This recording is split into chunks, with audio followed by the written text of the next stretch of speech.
Saludos a todos los oyentes allí donde os encontréis. Con este vídeo presento el curso sobre tecnología de la madera para prescriptores industriales y usuarios de los productos de madera. Se trata de una serie de vídeos en los que de forma muy resumida iremos explicando todos los aspectos de mayor importancia sobre este material. A los aspectos referidos a la durabilidad y la contribución medioambiental de la madera les dedicaremos algo más de tiempo, porque son los aspectos clave en el uso de la madera, especialmente como material de construcción. Soy Juan Ignacio Fernández Golfín, profesor de investigación en el Centro Nacional INIA del Consejo Superior de Investigaciones Científicas, CSIC, de España, y actual director del Laboratorio de Productos de Madera para la Construcción. Soy ingeniero de montes con casi 40 años de experiencia profesional a mis espaldas y a lo largo de mi carrera he trabajado sobre todo en las relaciones agua-madera, especialmente en el secado de la madera y ahora en la evaluación y reducción del riesgo del uso de la madera al exterior mediante la optimización del diseño constructivo. En este primer módulo dedicado al análisis de la estructura y composición de la madera, explicaremos por qué este material tiene la estructura que tiene, para entender por qué la madera trabaja conforme lo hace. No pretendemos ser exhaustivos, pero sí que entiendan al material. Espero que les resulte de utilidad y que les ayude a comprender y prever el comportamiento de la madera. Sin más, entraremos en el objeto de este primer módulo. Y para ello, nada mejor que empezar definiendo el material, para saber distinguir entre lo que es madera y lo que no lo es. Por madera entendemos al conjunto de tejidos del xilema que forman el tronco, las raíces y las ramas de los vegetales leñosos, excluida la corteza. Bien, pero entonces nos preguntamos, ¿qué se entiende por vegetales leñosos? Pues bien, en primer lugar, por vegetales leñosos se entiende aquellos que presentan diversas características, tales como que son plantas vasculares, dotadas de tejidos conductores especializados que denominaremos xilema y floema. En segundo lugar, son plantas perennes, es decir, que viven varios años y cuyo tallo persiste de un año para otro. En los árboles, este tallo adopta el nombre de tronco y finalmente, pero muy importante, que tienen crecimiento secundario, lo cual deja fuera de esta denominación a las palmeras y los bambúes. El xilema lignificado del tallo de los árboles es lo que denominamos coloquialmente madera. Por tanto, nuestro material será el de la fotografía de la derecha, en este caso procedente de un pino radiata que vemos en la fotografía de la izquierda. La fábrica de la madera es el árbol. Este es un material absolutamente natural que se forma en la naturaleza. Las maderas pueden proceder de dos grandes grupos. El primero, conocido como coníferas, en inglés softwoods, cuya traducción literal es la de madera blanda, denominación que comúnmente se ven en manuales latinoamericanos, pero que es errónea, porque las maderas más blandas no están en este grupo. Las coníferas son especies que poseen acículas en vez de hojas y en la mayoría de los casos de naturaleza permanente, y sus semillas están al aire, no encerradas en frutos. En este grupo nos encontramos a los pinos, las píceas, los abetos, los cedros, etc. El segundo grupo, uno de los ejemplos lo vemos en las dos fotografías de la derecha, que es concretamente un roble y su fruto, las denominamos frondosas, en inglés hardwoods, cuya traducción literal es madera dura. Pero el uso de este término, de nuevo, es erróneo, porque en este grupo encontramos las maderas más blandas, como por ejemplo la limba o la balsa. Las frondosas son especies que poseen hojas, permanentes o no, flores y sus semillas están en el seno de los frutos. En este grupo nos encontramos con los robles, las hayas, el iroco, etc. Es un grupo amplísimo. Como vemos, comparando las dos fotos, la de la izquierda de un pino, la de la derecha del roble, la arquitectura de estos árboles pertenecientes a estos dos grupos es totalmente distinta, lo que genera una estructura interna también distinta, aunque funcionalmente idéntica. Las especies de madera se identifican de forma inequívoca por su nombre científico, el cual se compone de dos palabras. La primera hace referencia al género y la segunda a la especie. Es una forma inequívoca de referirse a una especie y debería ser la forma preferente por ser la más precisa. Cuando simplemente damos el nombre genérico del género seguido de sp, como por ejemplo Pinus sp, nos referiremos a todas las especies del género. Y esto suele ocurrir en muchos casos porque las especies que componen un género no son distinguibles entre sí anatómicamente. Pero como más frecuentemente se conoce a las maderas comerciales es con su nombre comercial, lo cual da lugar a numerosos litigios internacionales, porque en cada sitio se le puede dar un nombre distinto a una misma especie.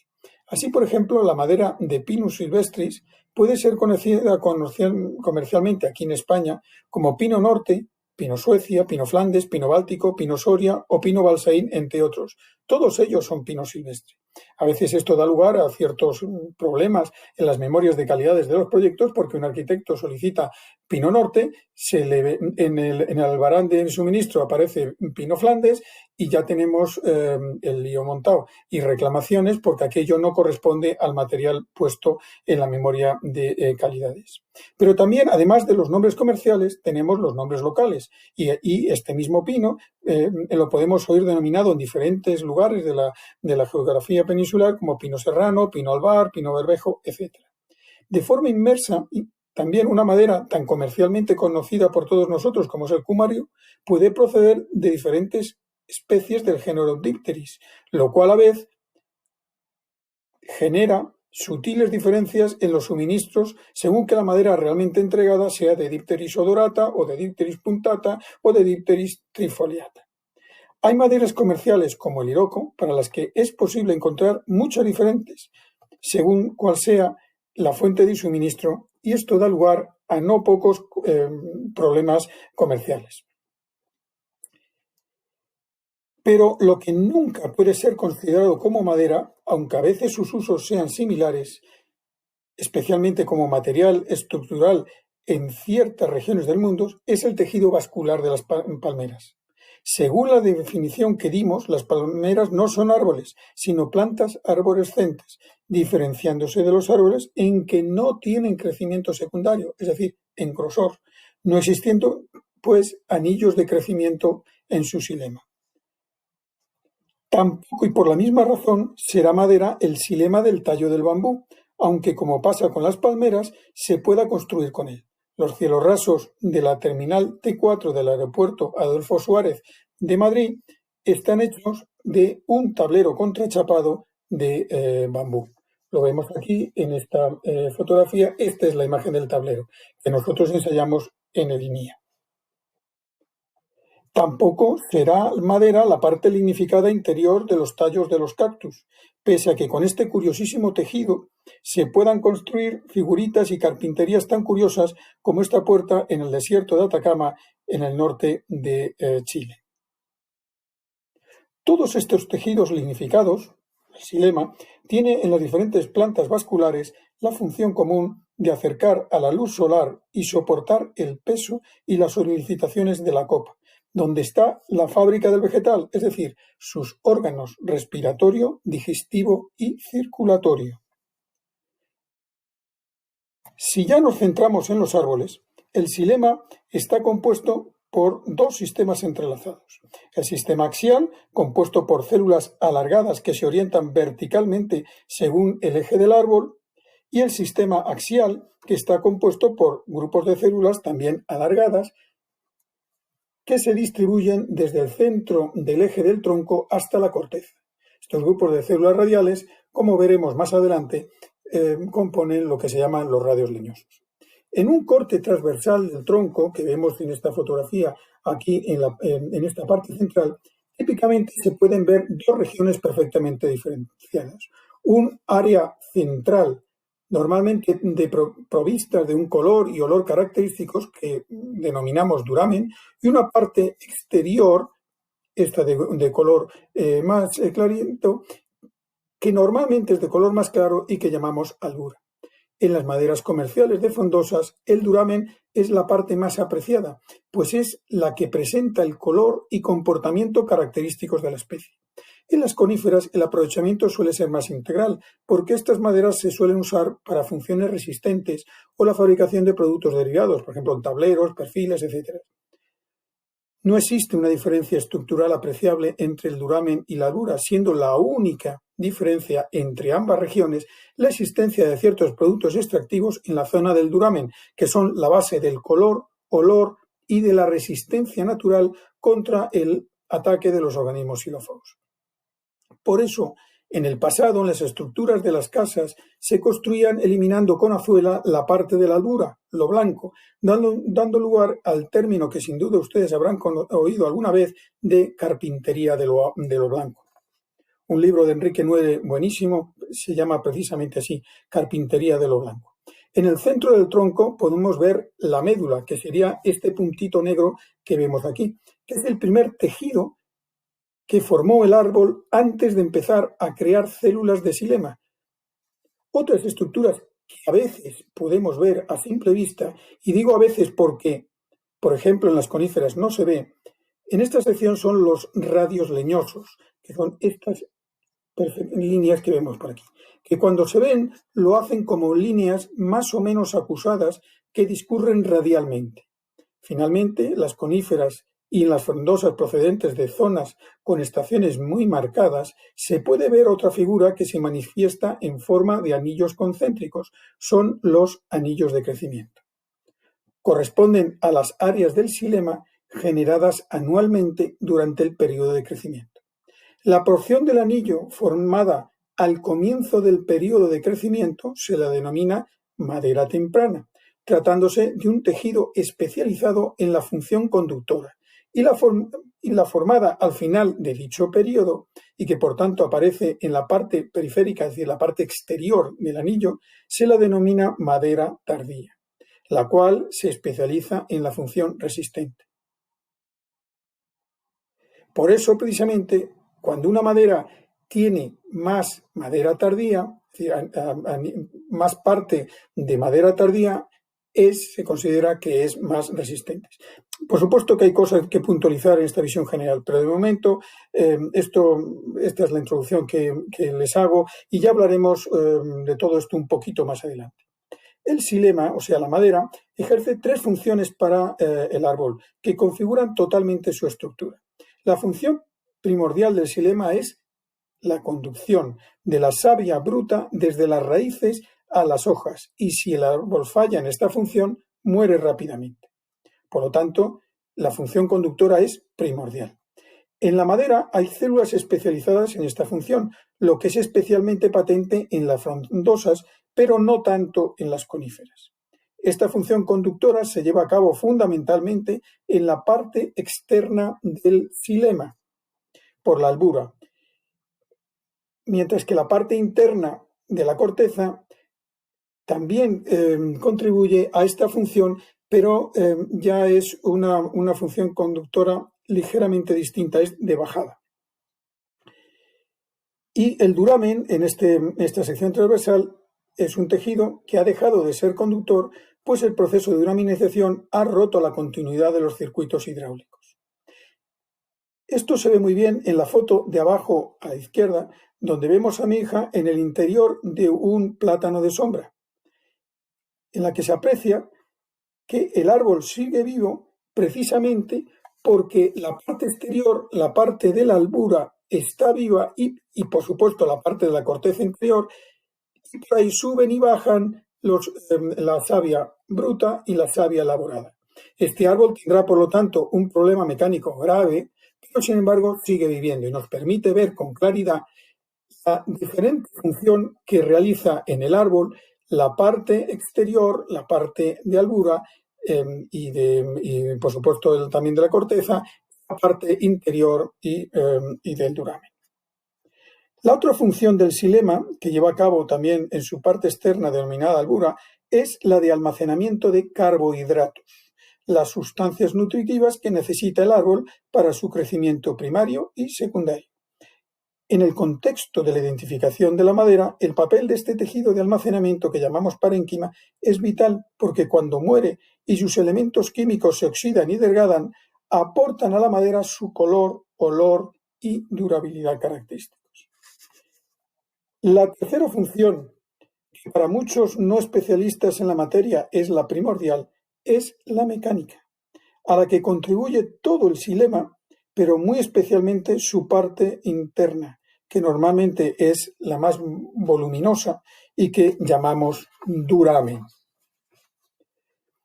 Esta función mecánica es imprescindible para soportar las solicitaciones mecánicas a las que está sometido el árbol, que serán fundamentalmente de compresión para aguantar el peso propio, el cual puede no ser despreciable si, como vemos en esta fotografía central, el árbol tiene algo más de 100 metros de altura.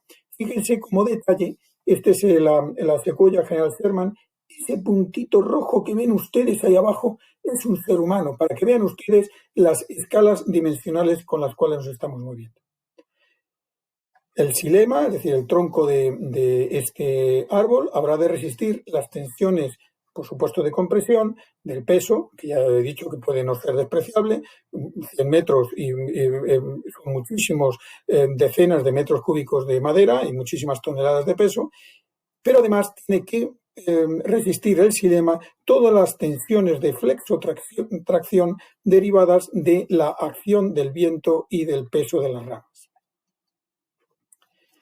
El aspecto exterior del árbol y la estructura y composición química de la madera de su interior expresan claramente el efecto de variables tales como el viento, la orografía, si el árbol crece en pendiente o en llano, la competencia por el alimento y la luz, las agresiones del medio, como el fuego, el pastoreo, o las derivadas de su propia genética.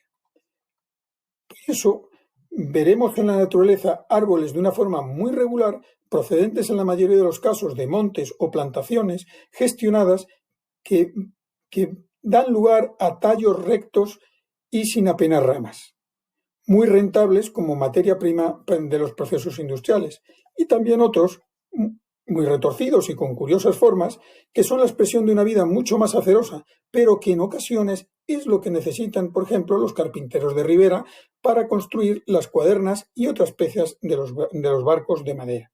En general, todos los troncos valen para algo, pero la industria primaria del aserrado suele preferir a los primeros. Incluso, si solo nos fijamos en su exterior, veremos algunos elementos que expresan su adaptación al medio, como son la presencia de gruesas y esponjosas cortezas, como en el alcornoque, o la capacidad de rebrotar desde el tronco, como el pino canario, que se dan en algunas especies que proceden de zonas sometidas a la repetida acción del fuego, o a la presencia de espinas en tallos y ramas que generan para defenderse del ramoneo frecuente de los herbívoros. De ahí viene el interés por las plantaciones forestales, ya que éstas generan troncos rectos de propiedades predecibles y con rendimientos de aserrado muy elevado. En este caso, la forma de gestionar una plantación es determinante para producir el material deseado por la industria, los árboles a la carta. La industria realmente lo que le interesa son las plantaciones forestales, en primer lugar, y en segundo lugar, los montes ordenados, porque le dan una madera que tiene unas características morfológicas y estructurales que son más adecuadas para los usos a los cuales las va a destinar y sobre todo para los procesos industriales con los cuales van a ser elaboradas. Hasta aquí hemos visto el árbol en su conjunto y hemos debatido sobre las funciones y el aspecto exterior de los troncos, pero ahora nos vamos a adentrar en el análisis de su estructura interior. Precisamente por su verticalidad y por las funciones conductoras y estructurales que el xilema ha de desarrollar mientras el árbol vive, este xilema está formado por células alargadas, de forma tubular, que están unidas entre sí por un aglomerante natural y orgánico llamado lignina. Para incrementar esta resistencia y para conseguir mejorar la conductividad transversal de líquidos, el xilema también posee elementos tubulares transversales, integrados en lo que denominamos radios leñosos. En su conjunto, la estructura anatómica de la madera se asemeja a la del hormigón armado, en el que la lignina hace la función de cemento y las cadenas de celulosas que integran las paredes celulares hacen la función de los redondos de acero. Como se ve en la fotografía de abajo a la izquierda, las células tubulares de la madera están interconectados mediante unos orificios llamados punteaduras, que permiten el equilibrio hidrostático en el seno de todo el xilema y con ello que éste pueda llevar a cabo su función conductora. En el dibujo en color de la derecha vemos cómo las paredes celulares están integradas por cadenas de celulosa que se agrupan entre sí y son cinchadas en azul en la figura por hemicelulosas, formando una especie de a modo de cuerdas que van embebidas en el seno de una matriz de lignina que impregna la pared celular. En el dibujo central, este que vemos aquí, en blanco y negro, vemos determinados elementos que el árbol puede generar en el interior de las células para construir tejidos con mayor resistencia a la compresión o con una conductividad hidráulica incrementada. Incrementa la conductividad mediante las punteaduras, aumenta la resistencia mediante todas estas estructuras internas, que es lo mismo que si a una manguera de riego pues se le pusiera un hilo metálico en su interior y esto, claro, le daría más resistencia tanto al aplastado como a la explosión interna. La celulosa y hemicelulosa como elementos mecánicos básicos de la madera representan el 90% del tejido que compone la madera. Esta singular y altamente resistente estructura fibrosa de la madera ha sido industrialmente muy utilizada por el hombre desde antiguo para hacer papeles y cartones y más actualmente para fabricar fibras de altísima resistencia a través de la individualización de las cadenas de celulosa que veíamos en la pantalla anterior. Esta estructura fibrosa de la madera es la que confiere a este material su altísima eficacia mecánica, habiéndose usado para la construcción de estructuras, aperos, tableros y un sinfín de elementos. En esta diapositiva pueden ver esta estructura fibrosa y vascular del xilema mediante imágenes de microscopio electrónicos obtenidas con 100 aumentos en una madera de pícea, con 500 aumentos o con 1500 aumentos. Y pueden ver en todas ellas, especialmente en esta última, la presencia de una estructura básica para la función conductora del árbol vivo y para la penetración de los productos de tratamiento cuando el árbol ya ha muerto y su madera está siendo aprovechada en aplicaciones con riesgo de ataque por organismos xilófagos. Es decir, cuando tenemos que introducir en la madera un producto químico que eleve su durabilidad natural.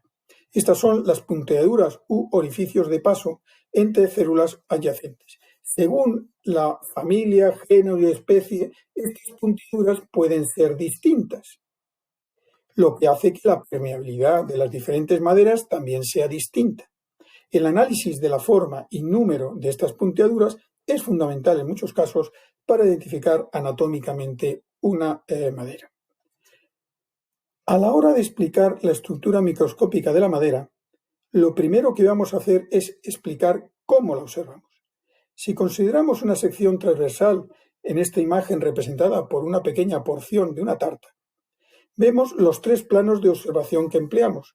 El plano transversal, que es la parte de arriba, donde suele estar el topping, la tangencial, que es toda esta parte, y la radial, que es por donde nosotros cortamos.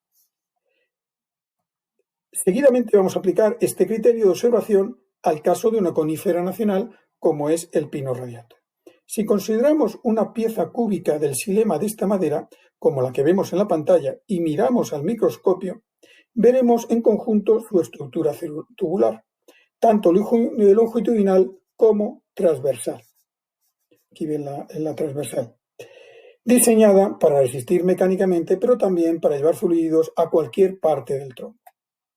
Si nos fijamos más en detalle en la estructura transversal, la perpendicular al eje del árbol, veremos los anillos de crecimiento y la sección transversal de las células que componen el tejido longitudinal de la madera de esta especie.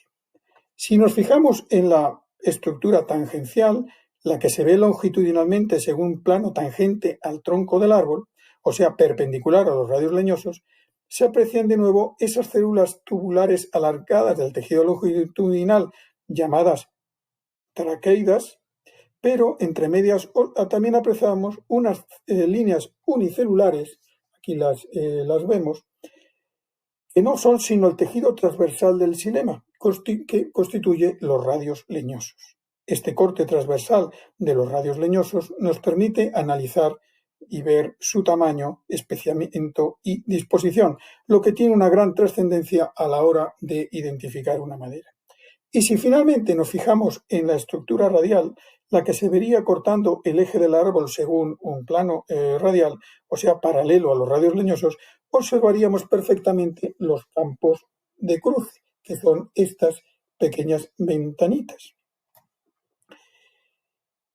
que son las zonas de cruce entre las células de los tejidos longitudinal y transversal, apreciándose la existencia de una especie de ventanas que son estos campos de cruce. Estos puntitos que ven ustedes son precisamente las punteaduras de paso que permiten la comunicación entre el tejido longitudinal y el tejido transversal. Recuerden que la principal función de la madera es conductora y que en todo el tronco, aparte, digamos, útil desde el punto de vista conductor, no así en el duramen, en todo el tronco se debe mantener un equilibrio hidrostático, porque si no, no podríamos bombear, el árbol no podría bombear el agua hasta 100 metros de altura. Inténtenlo ustedes con una bomba eléctrica y verán ustedes las bombas que necesitan ustedes para llegar a 100 metros de altura. Esto lo hace el árbol simplemente por la evotranspiración en sus hojas y precisamente también por esa estructura anatómica tan interesante que compone su interior. Observando con detalle, se aprecia, en todas estas estructuras se aprecia en la imagen superior los anillos de crecimiento y en cada uno de ellos, en su parte más interna, respecto de la dirección del crecimiento secundario, vemos en color claro la madera temprana, que es la formada en la primavera, aquí en nuestra zona, y que está constituida por células con orificios internos, que nosotros llamamos lúmenes, grandes, y es una zona muy especializada en la conducción de grandes cantidades de agua. Recordemos que esto se da al comienzo del periodo vegetativo, cuando el suelo está muy húmedo y se está produciendo una gran explosión de crecimiento en la copa. Por lo tanto, es necesario que bombear grandes cantidades de agua desde el suelo hasta la copa. Es un tejido de la madera temprana más liviano, de paredes celulares más delgadas. También en la misma imagen veremos en el seno de cada anillo unas bandas más oscuras, situadas en la parte más exterior respecto de la dirección del crecimiento secundario. Es lo que llamamos madera tardía, que en nuestra zona correspondería a la madera formada en verano y otoño, cuando el estrés hídrico y térmico hace que la actividad fisiológica del árbol se ralentice. Esta madera está formada por células con orificios internos más reducidos y paredes celulares más gruesas, lo que revela un tejido más orientado hacia la resistencia, puesto que la cantidad de agua a movilizar y el ritmo de crecimiento celular en la parte final del ciclo vegetativo ya es menor. Es un tejido más denso y resistente, y cuanto más haya, la madera será más resistente. En la imagen superior, correspondiente a la sección transversal, también se aprecian los canales resiníferos, que también se ven en la figura. En esta figura, aquí vemos un canal resinífero también transversal. porque a veces también se dan en la estructura transversal, si bien lo normal es verlo, en la estructura tangencial, si bien lo normal es verlo en la estructura transversal. Y finalmente, tanto en la estructura transversal en forma de líneas casi imperceptibles, no sé si las ven ustedes por aquí, son ligerísimas, y aquí en forma de alineamientos celulares se ven los radios leñosos, que componen el tejido transversal con funciones de refuerzo por el efecto de las traqueidas transversales y de almacenamiento por efecto de las células de parénquima y de conducción transversal de líquidos.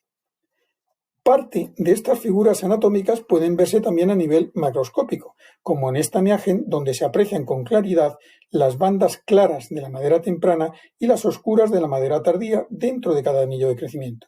Como en los coníferas la madera tardía de los anillos genera una sucesión de bandas visibles a simple vista, esto da lugar a unas figuras características muy apreciadas comercialmente cuando son muy intensas, como pasa en el grupo comercial denominado Pinomelis. La fotografía corresponde a un pino amarillo del sur que entra dentro de esa denominación de Pinomelis. Si por comparación traemos aquí la imagen transversal de la madera de abeto, veremos una diferencia fundamental que nos sirve también como apoyo a su identificación en el laboratorio, como es la ausencia de canales resiníferos, siendo el resto de la estructura muy similar y en estas maderas que son las bandas de la madera tardía, no son tan acusadas y por ello estéticamente se trata de una madera de color mucho más homogéneo. Vamos a hacer este mismo ejercicio, pero ahora referido a una conocida madera de frondosas como es el roble.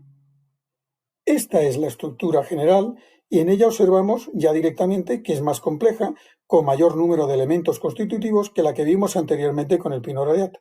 Las frondosas, también conocidas como angiospermas, son especies con un xilema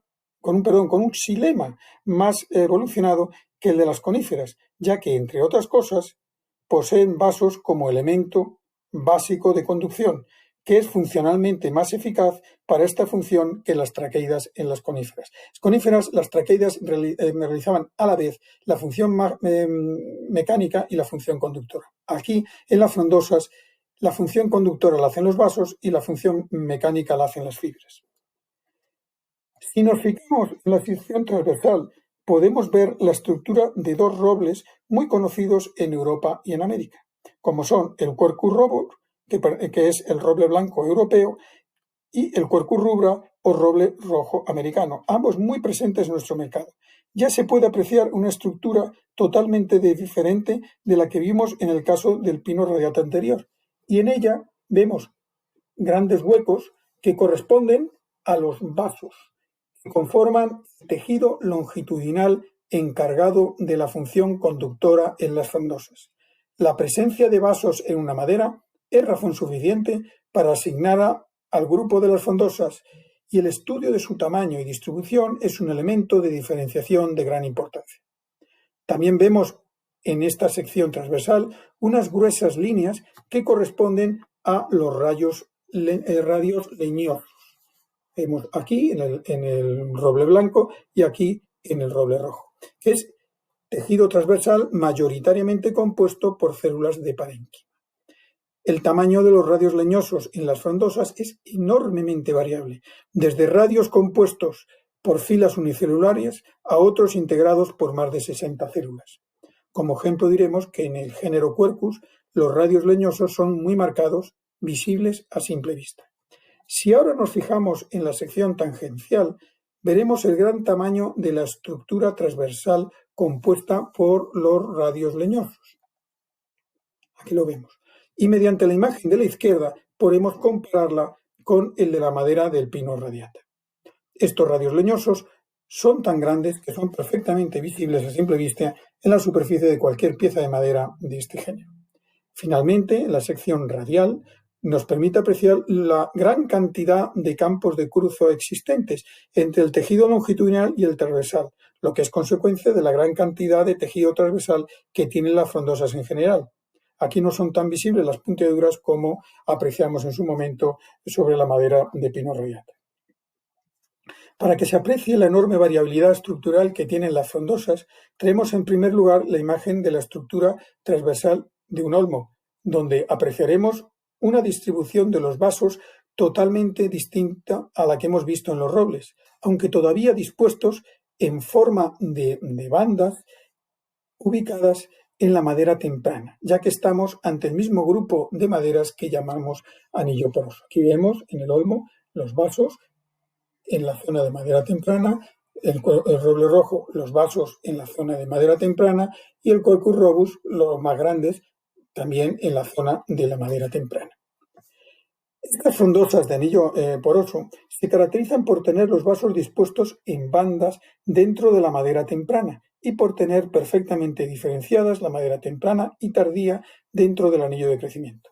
El hecho de que los vasos se concentren en la madera temprana y que ésta tenga una anchura más o menos fija hace que las maderas de este tipo con anillos más anchos sean más pesadas, ya que proporcionalmente tendrán más madera tardía que es más densa. Es decir, aquí se da el patrón justamente inverso que el de los pinos y el de las coníferas en general. Coníferas, conforme el anillo es más grande, la madera es más blanda porque hay más madera temprana. En este caso, conforme el anillo es más grande, la madera es más pesada, más resistente, más dura, porque hay más madera tardía. Esto explica por qué el roble español de Cantabria era tan apreciado en su momento para fabricar barricas para envejecimiento de licores.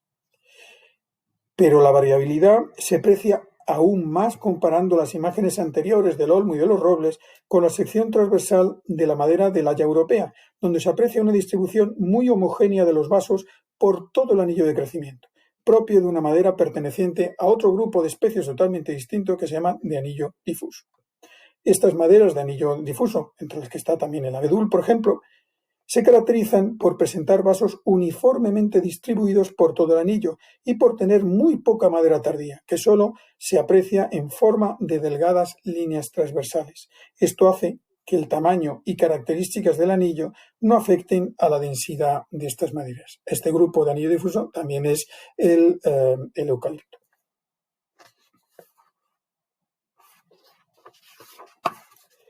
La relación entre las células del sistema axial y los radios leñosos que componen el sistema radial, la forma redonda del tronco de un árbol y la naturaleza concéntrica de los anillos de crecimiento alrededor del tronco, junto con el color de la madera duramen propio de cada especie de madera, se combinan para darnos un aspecto macroscópico de la madera, que es el que podemos ver a simple vista.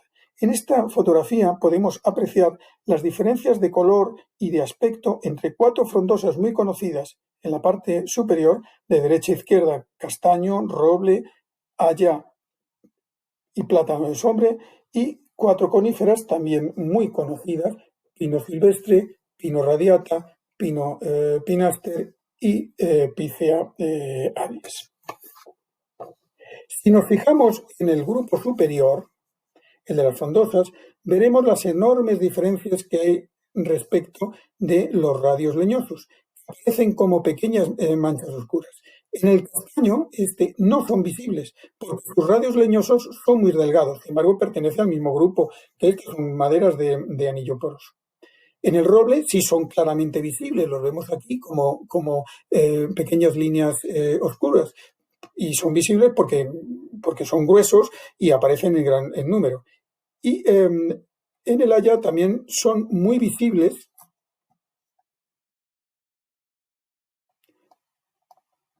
Aquí, perdón, es que me había ido de página. En el haya también son muy visibles, pero son mucho más pequeñitos y numerosos que en el caso del roble. Y esta otra, que es el plátano, en el cual aún son más visibles y muchísimo más numerosos. La madera plata es una madera cuyas propiedades son muy parecidas a las del haya y que tiene alguna diferencia, pero vamos, y que estéticamente lo podemos comprobar si nos están metiendo un gato por liebre, porque el número de radios leñosos es muchísimo mayor. Antiguamente esto se utilizaba muchísimo en los cepillos de lavar la ropa y demás. En el grupo inferior, el de las coníferas, por aquí, los más destacados no son los radios leñosos, porque no se ven, sino las bandas longitudinales de madera tardía que nos marcan el fin de los anillos de crecimiento y que nos dan ya una idea muy clara de las diferencias que hay de anillos entre estas cuatro coníferas. A simple vista se aprecia una mayor homogeneidad en las coníferas que en las frondosas. Bien, en esta imagen traemos tres tipos de madera de roble con tres tipos diferentes de corte. En el grupo superior apreciamos la diferencia entre los radios leñosos, entre un roble, roble blanco europeo, el roble rojo y el alcornoque. Bien, vemos que en el alcornoque los radios leñosos son mucho más oscuros, la madera es también de un color más oscuro. Y aquí abajo he puesto estas tres para que vean ustedes la forma que pueden tener los radios leñosos según el tipo de corte. Este es un corte más bien radial, que aparecen espejuelos. Este tipo de corte es muy bueno para hacer duelas de barricas y por eso este tipo de figuras se buscan en las duelas. Fíjense ustedes en las barricas y lo verán con mucha frecuencia. Este es un tipo de corte intermedio y este es un corte más tangencial, en el cual vemos perfectamente los radios leñosos cortados perpendicularmente. Entonces, esta disposición afecta no solo al aspecto, que también, sino a las propiedades físicas del material, muy especialmente la permeabilidad. Para reforzar la idea de la enorme heterogeneidad estructural y de aspecto que tiene la madera en su conjunto, pero especialmente las maderas frondosas, debido a su variada estructura y la enorme riqueza estética que esto encierra, en estas fotografías traemos imágenes de diferentes colores. Aquí lo vemos. Así como unos ejemplos hacia la derecha de la utilidad que estos colores pueden tener pues, para hacer trabajos de marquetería y de taraceado.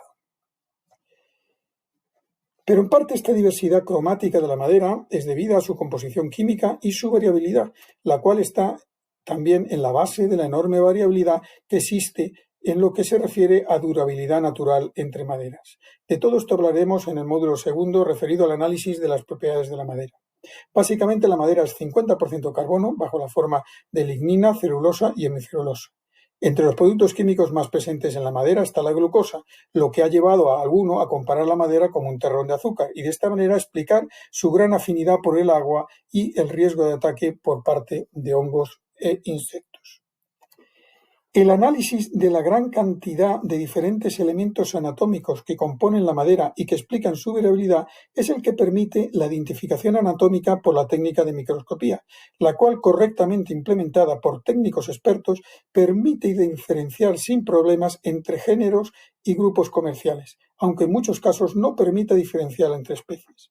Este trabajo de identificación microscópico se lleva a cabo mediante el empleo de una técnica que exige una gran formación, tanto para la toma y preparación de las muestras como para el análisis de las mismas.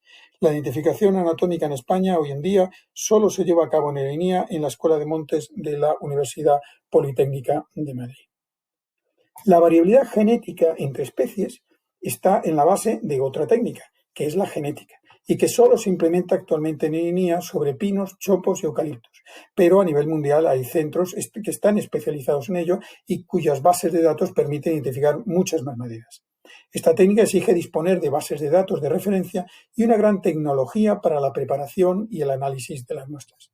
Y finalmente, la variabilidad química que tiene la madera está en la base de una prometedora y aún no suficientemente desarrollada tecnología de análisis espectrométrico, la DART-TOFMS, y también de la NIR, pero la NIR se encuentra ya un poquito más desarrollada, que en el futuro permitirán el análisis rápido y en tiempo real de muestras de madera a nivel de especie.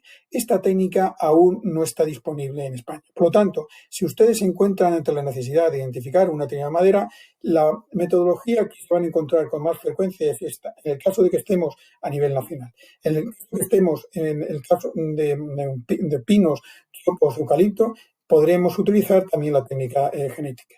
Y en un futuro, esperemos que cercano, podremos utilizar este tipo de técnicas químicas. Sin más, muchísimas gracias por su atención y espero que les haya resultado de utilidad todo lo que aquí les hemos estado diciendo.